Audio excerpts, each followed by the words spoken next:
Welcome to Ghost of a Podcast. I'm your host, Jessica Lanyadoo. I'm an astrologer, psychic medium, and animal communicator, and I'm going to give you your weekly horoscope and no bullshit mystical advice for living your very best life.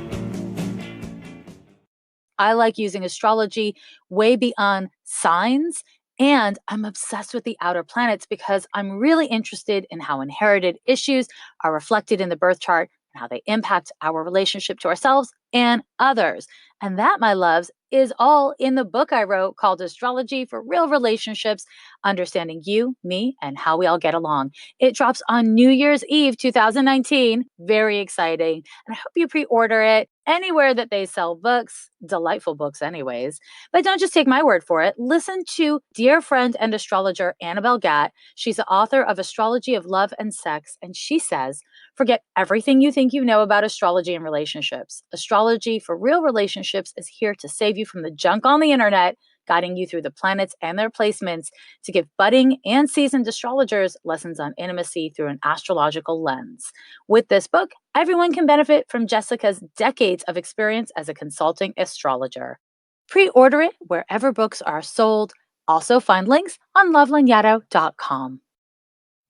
My loves, in honor of Halloween, I thought I would give a reading to a witch. And here it is. Hi, Jessica. I'm so honored to be here. I'm Pam Grossman. I am the host of the Witch Wave podcast and the author of Waking the Witch, Reflections on Women, Magic, and Power. Ooh, so exciting. So tell me what you want me to check in about or what you want to do reading about today. Sure. I guess the thing that's most on my mind is about next steps with my creative life. This book just came out in June, and I've been all around the country promoting it, which is so exciting. But I have a lot of other potential opportunities that are coming up, and it's actually difficult to know what to say yes to, where to focus my attention. Should it be another book? Should it be TV? Should it be film? Like things that sound really exciting, but actually you have to make real decisions about, and I would love guidance around that. That's awesome. So you were born February 14th, little Valentine's Day baby, 1981 at 11:04 a.m. in Red Bank, New Jersey. In your birth chart, you have a Uranus opposition to the ascendant, and those two form a T-square to Mercury and the sun. And so writing is very important for you. And it looks like the book will continue to bring you opportunities, but you're right. They're all pretty good opportunities. And the downside of that is you really have to know yourself and know what's in alignment with your vision for your future in order to make use of these opportunities. And, what makes that complicated is two things. The first thing is you have something called Venus conjunction to the midheaven, which is actually really a lovely natal aspect. The downside of it is it makes you a bit of a people pleaser in like public scenarios. Sorry. Yes, I'm nodding my head vigorously. Yeah, indeed. It makes it hard for you to say no or to disappoint people. And so one of the things that I think is really important that is happening within your birth chart is that you're going to have to look at what you value and make sure that all of your choices reflect your values, which is actually something I just talked about in last week's episode, the concept of values related to Venus. Uranus is going to start squaring your midheaven in the spring, early summer of 2020, which means that you're going to have increased opportunities to expand. And it's going to get more confusing because you're going to have more opportunities. What a wonderful problem. Absolutely. And I'm very grateful for that problem. I want to be clear on that. Yeah. But it also gives me a lot of anxiety and stress for sure. Yeah. I mean, Uranus literally governs the nervous system. And so, yeah, exactly. So if you think you have anxiety and stress now, get ready. Woo. Yeah, it's coming. It's coming hard. And the thing that we don't get during Uranus transits is stability. The thing we do get is the potential to make our lives more authentic. So it's kind of a good trade, especially because it's only a year-long transit. Mm-hmm. However, the homework I want to give you right out the gate is to prioritize looking at your North Star, like deciding what is the service you're here to perform. What things feel like they're outside of the service you feel called to perform. So there might be someone else with a similar career that is called to do something that is like something you respect, but is not your path. This kind of distinction is really important for you because you can get really wrapped up with obligation. You can get caught off guard by the details of whatever it is that's happening in front of you. And that is because you have Pluto, Saturn, and Jupiter all in the 6th house. So like the job that you're doing, like the kind of mundane behaviors around it can be distracting for you. And you can prioritize them because you're supposed to, quote unquote, in a way that both makes you a lovely person to work with and then also can have you kind of lose track of why you're doing it. What's your ambition associated with it? So that's going to be a really big part of 2020 for you. And then we get to your damn Pluto transit. So you're going to be going through a Pluto square to Pluto. It started in 19 already. So you've been experiencing it already, but it will occur in earnest in 2020 and impact you through 2021. And Pluto square to Pluto is a really meaningful transit that happens to everyone somewhere around the late 30s or early 40s. Mm-hmm. And it is where you start to realize you have to confront old demons and their psychological demons. And you have to confront them IRL and in front of other people like a big girl. And it's a hard transit because it's associated with the midlife crisis. And so what you've probably been experiencing in 2019 is this kind of engagement with power in a way that sometimes makes you feel feelings that you don't actually want to feel, but they're like old shit from back in the day, from childhood. Yes, very much so. That makes sense to me. What it's doing at core is I was going to say forcing you, but it's not forcing you. It's asking you. It's aggressively asking you to make sure that you are checking that people pleaser part. Because you have Pluto in Libra, it's this, everything has to be fair. So I have to show up in a way that's fair to everyone else. And then when you show up and actually you don't just show up in a way that's fair to everyone else, Pluto in the 6th house makes it so that you're like, you treat everything like the most important thing you've ever done. Mm-hmm. Again, pleasure to work with. Please work for me. Yes, do all the things. But as you find that you're in situations where not everybody's behaving that way and things aren't fair, there needs to be a way that you fall back on your own internal resources so that you can take care of yourself, but also know what your value is and know what you do and don't have to do. So essentially at core, this transit is about powerful boundaries. If I was to like give you like a key phrase, it would be powerful boundaries. And I would imagine that when you don't take good care of your boundaries, your body kind of... Oh, yeah. Have you been having some health stuff this year?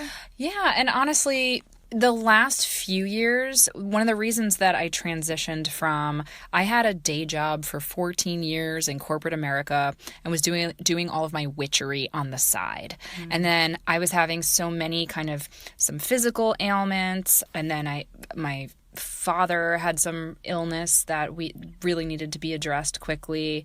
There were all these markers that made me decide, I have to take care of myself. And that made me make the choice to go freelance and get rid of the stable corporate job and have a big leap of faith, start a podcast, write a book. And I'm so grateful that I did. But I definitely, when I'm tired out, when I'm feeling like I've been social too much, when I have too many decisions to make, I get very anxious. I get very burnt out. I'm an introvert that performs like an extrovert. And so it manifests in me feeling, tired and having my, it's just like physical aches and pains that I have to contend with sometimes. So I definitely have to manage that. Yeah. It looks like because you have Saturn and Jupiter very close to each other in the 6th house, your system runs acidic. And so stress produces acid in the body. Obviously, I'm not a doctor. Don't take medical advice from me. Watch me give you a little bit, but don't take it. But what it looks like happens is when your system gets overstimulated or taxed, too stressed out, you would have aches and pains. Everything feels like not lethargic, but like off. And like it takes way more effort than it should. And with Pluto in there, it just can give you some tummy stuff and some kind of digestive stuff. Do you have a history of that? Honestly, not too bad. Great. Too bad. I have more like bladder, pelvic floor stuff. Mm-hmm. So in that region. Yeah. That's Pluto too. Pluto too. Okay. It's just not as, I see. Hold, please. Mm-hmm. Oh, fascinating. Has it gotten better in the last year? It has. Okay, let me tell you why I knew that. Yes. Okay. So when you say bladder, pelvic floor, I'm looking to your 5th house, right? So Pluto kind of makes everything intense and heavy. And then I look to your 5th house because you say bladder, pelvic floor. And then I see that you have the sign of Virgo intercept that 5th house. And an intercept sign is when you have all 30 degrees of a sign in a house, but it's not on either of the edges, the house cusps. And so I look at the ruling planet in your birth chart of Virgo, and that is Mercury.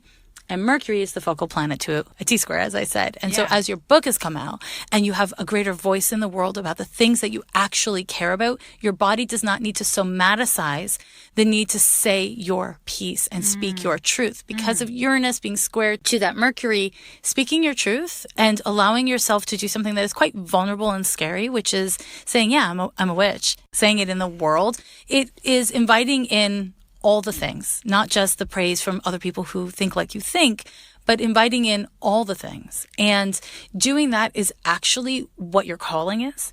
And that's why your health improves as a direct result of it. Love that. Yeah, it's amazing. That makes me really happy. Good. I'm glad. It will continue to improve your health, weirdly. But the only thing that won't is your joints, necessarily your blood sugar. Those are the things. Oh my, that's exactly me. Yeah. Those are the things. That's a Saturn, Jupiter. It's the way to combat it is, yes, be mindful of the sugar you eat, but it's really about acids because the joint, do you have pre-arthritic stuff? Some stuff. I have like a chronic granny hip lower back situation. I have foot problems. Yeah, they're all like nerves bony and bones and It's knee. I would actually, again, not a doctor, but I would recommend looking into having an alkaline-based diet because I bet 6 months of an alkaline-based diet would see an improvement, not a total reversal, but an improvement in the joint issues you have because there's a way that you tend to be quite acidic and, arthritis is related to like inflammation. So I would encourage you to play around with that. Obviously consult with a physician before you take any advice from me. All of that said, let me just see if there's anything that I'm really supposed to tell you. Your chart is just looking happy and on the brink. So whatever busyness you have, it's nothing. Can I ask, it shouldn't be a crass question because I think money shouldn't be an embarrassing thing to ask about, and yet I feel shy asking. Will money stabilize in the future? Because I think people don't understand that even though one might have a book out, even though one might be getting a lot of press, that doesn't necessarily translate into your bank account being magically full. You have to turn those opportunities into more opportunities, and those opportunities are the ones that will hopefully help financial stability. Yes, I'm so glad you're asking about that. And real talk, yes, for real, yes, that's exactly what it doesn't mean. So you are currently going through a Uranus sextile to the moon in 2019. And what this has done, it started in 18. And what this has done is it's brought you more flow. But Uranus is not really a flow planet. The moon is. It's more of a like opportunity flow. Oh, it's gone. Opportunity flow. Wait, no, just joking. So it's not been a stable time. Now, when I look at your finances, bear with me as I do. Uh-oh. No. Not a bad, huh? A good, huh? But like kind of a like interesting. So there's a couple ways of looking at this. Some of your question is really interesting because when I look at your birth chart, what I see is that you feel really insecure when you don't have a certain kind of savings. Exactly. And I should be clear, I'm fine. We have plenty in terms of meeting our day-to-day needs. I'm not suffering at all, but I get very anxious when I don't have stability of income, and I would love to grow my income, which is really difficult to do in New York City as a freelancer. Yeah. The thing that's really interesting as a starting point is that you have a fear-based relationship to savings. And that is the first thing that comes up. I like the smile you're giving me. You're like, ew, stop talking about it. It's okay. This is why I'm here. This is why I'm talking to you. Yeah, that's right. You're right about that. Yeah. The first thing that comes up is the fear-based relationship to savings and the sense of scarcity that has got you when you had your 14 years of a corporate job pretty far, actually. Having a scarcity mindset within capitalism when you work for a corporation is pretty effective. That's how capitalism gets you. It helps you save money, which is difficult to do. And I'm happy that we've been able to do that.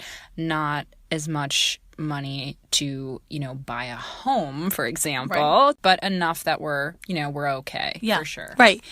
So here's the thing that's really important about shifting to self-employment, but not just self-employment, but self-employment in a spiritual realm where you have to be in integrity with yourself all the time in order to be manifesting. That's so right. I'm sorry, but exactly. Like there are things I could do right now to make so much freaking money that I just don't think I'd be able to live with myself if I took those routes. And yet I still want to do work that is meaningful and that I feel great about and that leads to abundance. I don't think that's an embarrassing thing to ask for or an unreasonable thing. Agree.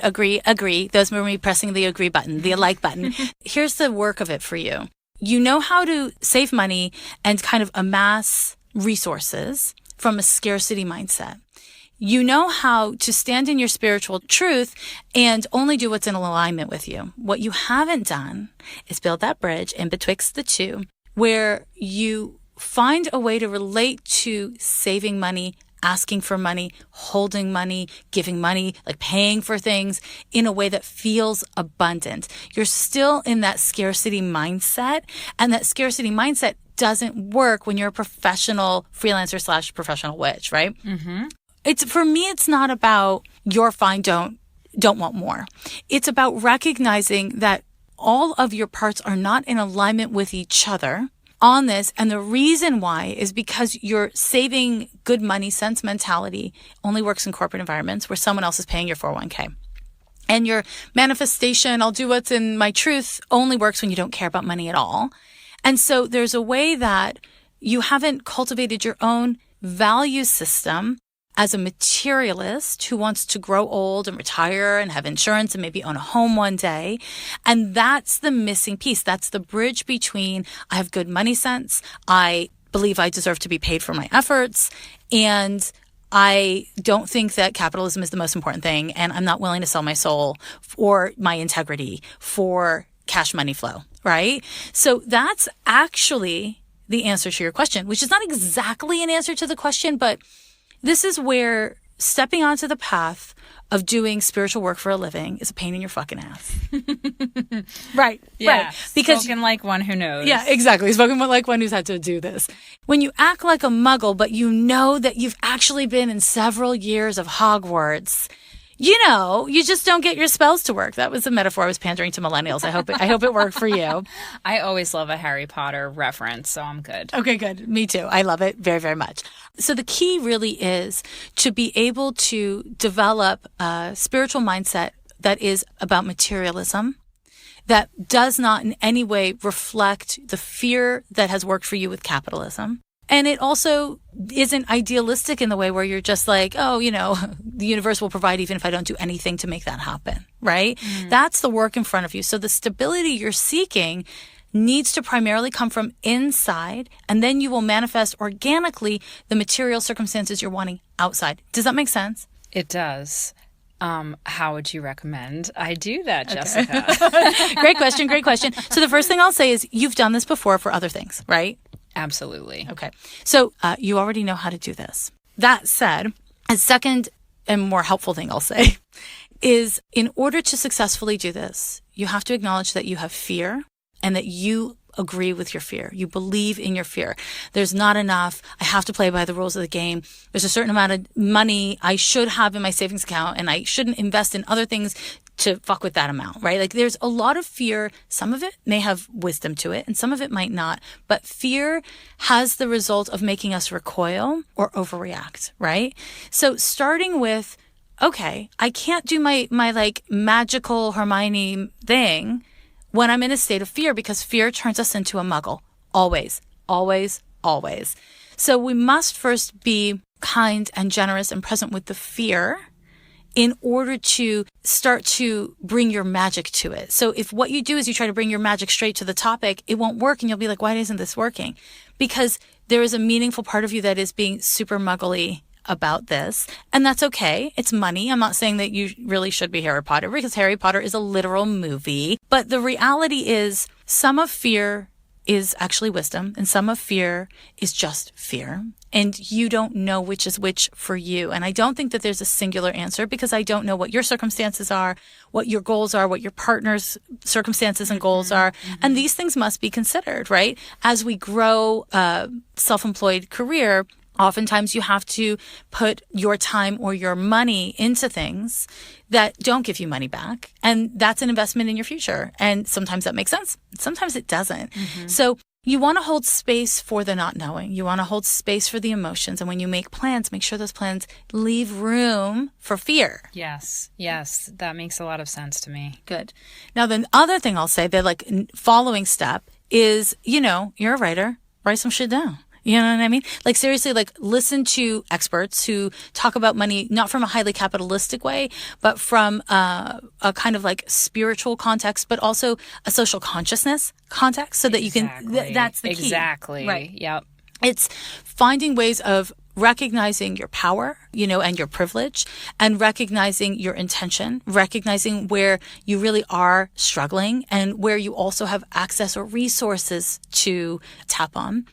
And don't go into guilt or apologies, and instead go into responsibility, humility, and ownership. And it's part of your Pluto transit, your Pluto square to Pluto. It's what's happening right now for you. And so going into this with the intention of not just how much money do I want, how much money do I need, but let's say I fast forward with my little time machine, and now you have a shit ton of money, whatever that number means for you. What are you going to do with it? How are you going to not be an asshole with it? Where are you going to invest it? Those questions a lot of people turn away from, and they don't look at what their money is invested in, and they don't look at the options in front of them. And that, I think, for you makes you kind of paralyzed with fear, right? There's a way that it kind of stops you in your tracks. You need to start fucking with it to determine what your approach is. Hold on. So, do you mind if we pull in your grandmother? Let's do it. And what did you call her? Grandma Trudy. Okay. She's really funny. She's really funny. Is she a New Yorker? Yeah. Yeah, a real East Coast woman. Very, Okay. very, Yeah, very East Coast. Just making sure I got her. Okay. So, first of all, she talks fast. She's got just such a strong energy. Is that Trudy? That's her, right? Yeah, she's very vibrant. Yes, very vibrant. You guys talk all the time. So she's actually not coming through to give you a message in that way.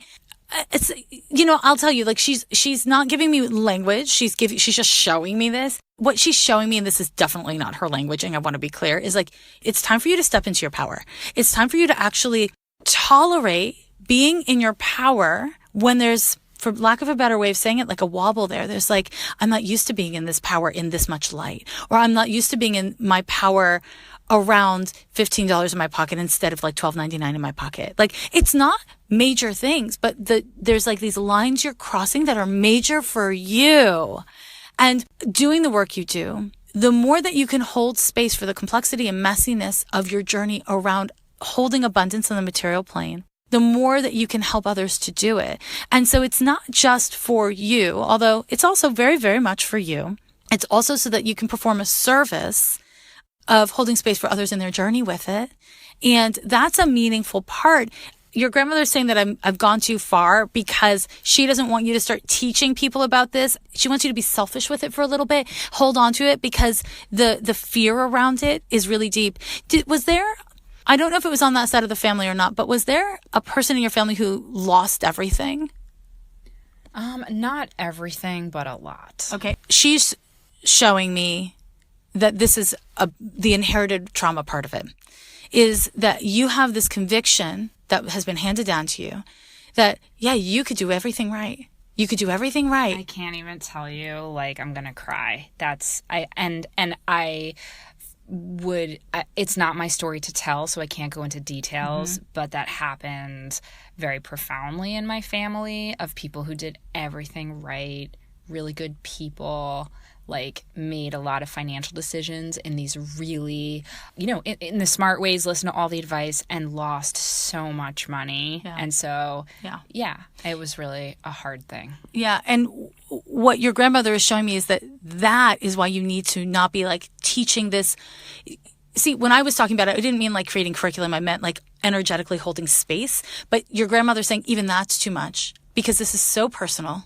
This is so raw. This is so, again, inherited and handed down. It is so deep for you that you want, what we're recommending is 2 years. Give yourself 2 years of being messy and inconsistent. It's not about your finances being messy and inconsistent. It's about you being inconsistent and messy about your finances. Totally different problem. And that problem, because you're such an energy person, may manifest as financial instability or financial abundance. Regardless of it, what you want to do is be really present for and mindful around your emotional and psychological responses, because I imagine that there's as much fear for both. And when you outgrow inherited trauma and when you really engage with it, what ends up happening is it hurts and is hard, disproportionate to your technical circumstances. And so you want to hold space for that. And holding space for that just means being literally spacious. When you ask me okay, so what do I do? Sit with this. Actually, don't do anything. Don't do a fucking thing. Let this percolate and then come back to it in X amount of weeks or days. And then start a little bit and stay with one step for months. And then you have 2 years. So this doesn't have to be figured out and healed in 3 months. It's unrealistic because of how deep this trauma goes. And my sense from what your grandmother's showing me is that family thing that happened, that you're aware of, it's one time it happened in your family line, that there's been loss and trauma and instability that had material, psychic, emotional, and psychological and marital impact. So it's a thing that's happened in your family line. And so it's really given you a lot of terror. If you have nothing to lose, you're safe. That's what that fear tells you. If you have something that you truly want, like thriving in this world, doing what you love, only doing what you feel in integrity with, and you're making money from it, well, then every one of your biggest demons and fears is going to be no, girl, no. Don't make what you love and money happen together, because that could be a big heartache. And so, yeah, I know, I'm sorry. It's a lot. Trudy is actually not able to help you with this. She's pointing me to it, but this is not something she's it's not what she's good for. She's good for a lot of things, but this isn't it. You're going to have to ask for help outside of your family, outside of your family guidance. Now, you have other guides available to you to work with, and you have human people in their bodies. You have podcasts and books and all the things. But this no one in your family has really approached this intentionally and magically before. Mm-hmm. So that means this is going to be hard, and all the more reason to do it, So I hate to wrap up, but we must. So I want to thank you for doing this with me. Thank you so much, Jessica. Yeah. This was such a treat and a true honor. On the Tiny Leaps, Big Changes podcast, host Greg Clunnis gives practical tips and advice to help you build momentum towards accomplishing the seemingly impossible. Improving your life or achieving your goals can sometimes feel like climbing a mountain. Each episode provides research-based strategies or firsthand experiences on topics like mental health, fitness, nutrition, finances, career, relationships, you name it. You can listen to the Tiny Leaps Big Changes podcast on Spotify or wherever else you listen to your favorite podcast. On Spotify, you can listen to all your favorite artists and podcasts in one place for free. You don't even need a premium account. Spotify has a huge catalog of podcasts on every topic, including astrology. On Spotify, you can follow your favorite podcast so that you never miss an episode, and premium users can download episodes to listen to offline from wherever you are. You can easily share what you're listening to with your friends on Instagram. Just go ahead and download the Spotify app, search for Ghost of a Podcast on Spotify, or browse podcasts in the Your Library tab. Also, make sure to follow me so that you never miss an episode. My dear sweet loves, there's so much happening in the world this week, and we have so much to talk about. This week's horoscope spans the dates of October 27th through November the 2nd. Before I dive in, I just want to call attention to the fact that across the globe, people are taking to the streets. People are protesting. People are protesting in masses in Hong Kong, Haiti, Chile, Iraq. It is happening all over the world. And it's people coming together to stand up against leaders who are not taking care of their people. I think that as we move closer to 2020, we can expect to see more protests, more selfishness and cruelty and abuse of power from world leaders, and more people coming together and standing up against tyranny and standing up against inhumane conditions. And while this can be quite frightening, and it often turns to violence, whether that's violence from the state to the people or from the people to the state. I mean, honestly, it's more from the state to the people. But even though this is all very frightening, it is also really inspiring. When people come together for each other, that is a beautiful thing. It is a beautiful thing for each individual soul, and it's a beautiful thing for society.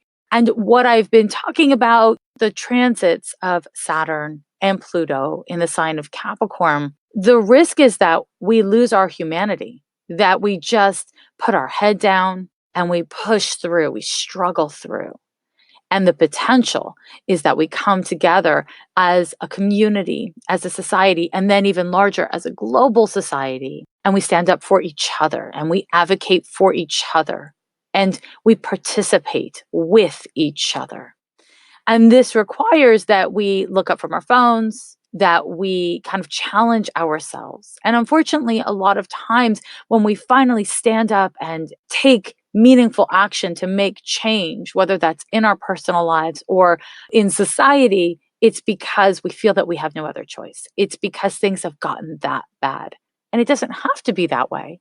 It's a very human thing, it tends to be that way, but it doesn't have to be that way. You have something you believe in.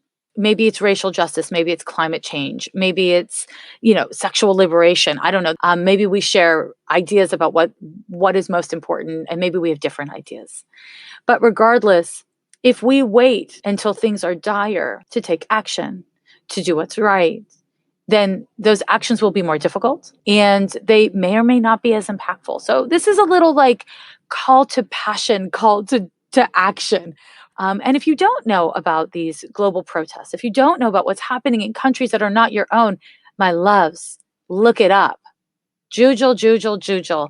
Find news sources that you can trust and return to them. I say news sources because I think when we listen to only one news source, even only one astrologer, then you don't really know how to be a critical thinker. So it's wise to have a cross section of voices and information so that you stay informed and that you stay critical in how you digest information and the information that you're digesting. Okay, so on the 27th, the first day of this horoscope, we have a new moon in Scorpio. It is Scorpio season. Hello, welcome. It's intense. It's emo. Let's do this. And the new moon is happening on October 27th at 8:38 p.m. Pacific time. So depending on where you are in the world, it may be on a different day. But on the 27th at 8:38 p.m. Pacific time, we have a new moon in Scorpio. That means the sun and moon are sitting on top of each other directly in the sign of Scorpio.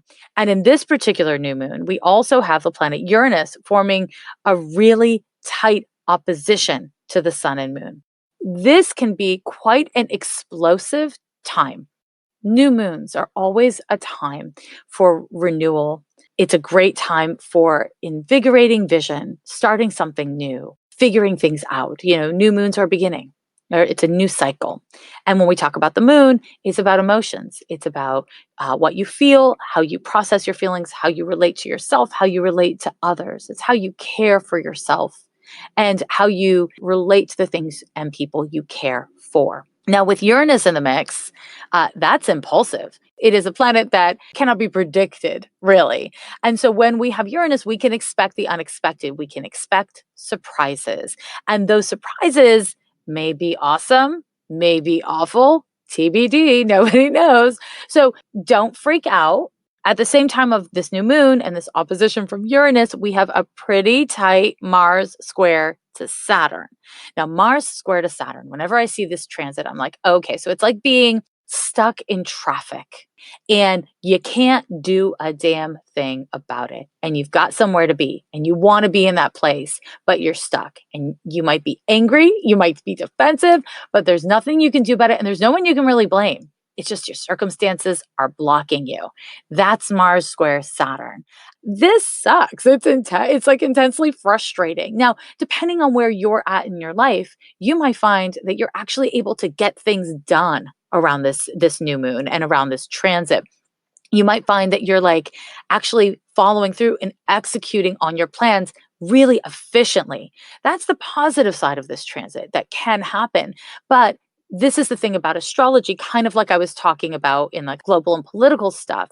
Nothing is existing in isolation. It's not like this one thing happens and it's just like a single event. If you have been engaging responsibly with things that you deeply care about and setting yourself up for success, essentially, then when this transit comes, it may be a challenge or it may be actually the energy push you need to get a bunch of annoying things done. And this is where you want to really look at what are my circumstances and what are my feelings about my situation revealing to me, right? Really pay attention to that because you are likely to feel defensive or reactive around this new moon. But guess what? It's not just you. It's not just you. It's literally everybody everywhere. This is a global event. Astrology, these transits are global. What you want to be able to do, ideally speaking, is pay attention to what you're experiencing, what you're feeling, not repress it, validate it, be like, oh shit, this is what I'm feeling. This is how it feels. And then make choices about the best way to respond externally. So there's how you react, which is just your reaction, and you are entitled to whatever reaction you have. Scorpio energy is intense and it often brings up taboo or complicated feelings. You're allowed to have messed up feelings. You're allowed to have messed up thoughts. What you want to be able to do is make choices around how you respond to those messed up feelings and thoughts. You don't want to repress them. I don't know, girl, maybe you want to repress them, but I'm not encouraging you to. I'm encouraging you to validate your right to feel what you feel and hold you responsible and accountable for what you do in response to those feelings, what you do in response to your situation. If I act, a mess towards you, does that mean you should act a mess towards me? Is that the game we're playing? Tit for tat? Could be. Most people play that game most of the time. True story. But that doesn't bring you peace. Acting in integrity with yourself, that, regardless of what happens, is what will bring you peace. Doing what's right because it's right and not because of the validation you get. Not because, you might be dealing with somebody who's a real dick. That's possible, for real. But that doesn't really make it so that you're supposed to be a dick too. Rise to the occasion, my loves. Rise to the damn occasion. Now, on the 30th, we have a Mercury conjunction to Venus. This is a lovely transit. TBH, I don't think most people will feel it terribly much because it's quite light and mild. It's nice for connecting. It's, if you're an artist, it might generate a little bit of flow for you. It's a great time for socializing because it facilitates really a ease of social dynamic, but it's not especially pressing. So you may not really notice it. You get back to me. Let me know if you noticed it. On Halloween, on the 31st of October, Mercury goes retrograde. Now, I'm going to tell you all about it. Mercury retrograde in Scorpio during Scorpio season on Halloween. Come on. Spooky? Is it spooky for you? Don't be scared. I'm going to tell you all about it. October 31st, it goes retrograde at 8:42 a.m. Pacific time.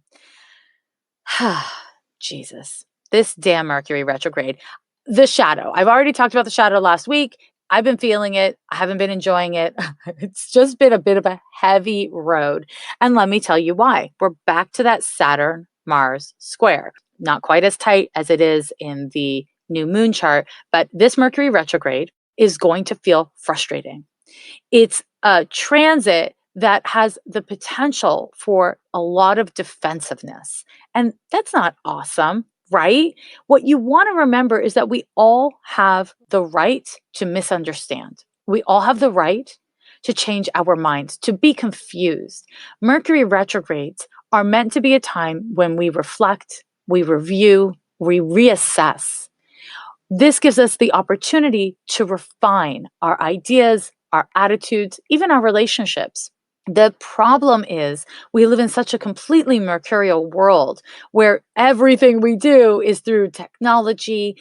We are always communicating, reading, watching, all this kind of stuff. And so the kind of capacity for drama and problems are really high. That Sun-Uranus opposition is also in this chart. So I would expect technology crashes, really slow, maddeningly slow Wi-Fi connections. Just expect technology to be a total pain in your buns. If you have to travel, again, there may be surprises or delays. if you can, because every time I post about, Mercury retrograde, people are like, no, I can't. But here's the thing. Mercury retrograde is just a part of life. It happens a bunch of times a year, every single year. It is a part of life. What astrology does is it gives you this objective tool for looking at and understanding life. So here we go. October 31st through November 20th, Mercury is retrograde. You will feel it until about the 27th, but you have a heads up on what's happening in the world, what's happening in your life, and you don't have to take it personally. Instead, you can be like, oh, this is something that happens so that I have greater access to learning about my own reactions and responses. This is an opportunity for me to figure something out about myself in response to others and the world. This is an opportunity for me to see how other people act in a pressure cooker or when things don't go their way. And if you can kind of reorient your reaction to Mercury retrograde, that really is helpful. Personally, me, I consult with people for a living. Every Mercury retrograde, people go to the wrong address, they come on the wrong day, they totally there's just annoying miscommunications. And when I decided that I was going to be expecting it, and so I would never take it personally. So it's not a big deal. Maybe it's annoying, but it's just what happens. And if you can go with the flow of circumstances, then you can have an easier time for processing the feelings and the thoughts, which gives you greater agency, flexibility, and even authority over your own mind, heart, and life. That's not bad. That's not bad. So use astrology as a tool for empowering you to cope instead of feeling doomed or like you're trapped in Mercury retrograde. That's not what this is meant to be. See? It's not what it's meant to be. Okay, my loves, one last thing to tell you. On the 1st of November, the planet Venus, which we talked about a lot in last week's episode 69, moves into Sagittarius. It's a bit of a lightening of that Venusian load.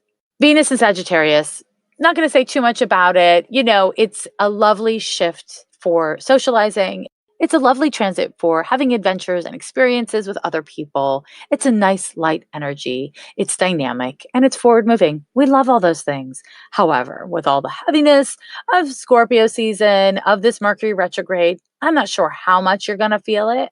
I'm not sure, but pay attention. The nice thing about astrology and about you listening to this podcast or reading comprehensive horoscopes that break down what planet is doing what is it allows you to put it in your calendar and notice. And over the course of months, you can see for yourself how these things tend to impact you. And again, not so that you feel trapped by the stars, because the stars are for sure not trapping you. Okay. The planets are not harming you. Instead, what it is practical tools that you can use to contextualize your experience and help you navigate what's happening now and what's coming ahead. My loves, you are the best. Why are you the best? I don't know. You just are. I believe it. Thanks for joining me for another week of Ghost of a Podcast. Thank you for your support. If you are not already subscribed, please do subscribe. It does help this little independent baby podcast. 5 stars are chill and nice. We at Ghost of a Podcast Industries, aka me and my cat, really appreciate it. And yeah, I've given you a lot to think about this week, I hope, and a lot to work with. I hope that you continue to use this podcast as a resource for building your wellness one step at a time, And part of wellness is being unwell sometimes and being kind to yourself around that. All right. XOXOXOXOXO. Bye. Every year they say the end is